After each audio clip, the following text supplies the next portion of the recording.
Hello everyone, this is JL from Switzerland, and today I'm going to bring you a new video of Chile.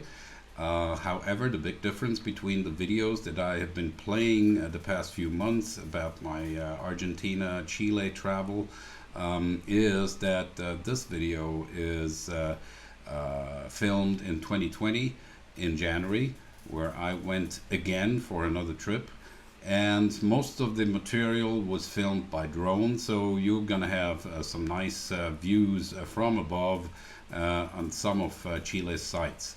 So I hope you're gonna enjoy this one. And don't forget, even though we have finished the episode 6 with the Andean lake crossing, there is still more to come, and there is still quite some material waiting for you on the 2018-19 trip. So hopefully you will enjoy. As for the new people that is here watching this for the first time, don't forget, go and have a look at the Argentina-Chile travel.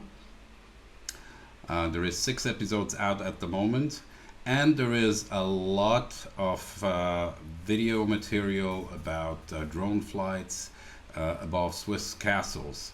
Who would think that there are castles in Switzerland, but there are a lot of them. So why don't you go and have a look? And if you like it, you're welcome to subscribe, to comment, and to like. Thank you very much, and I'll see you soon. Bye.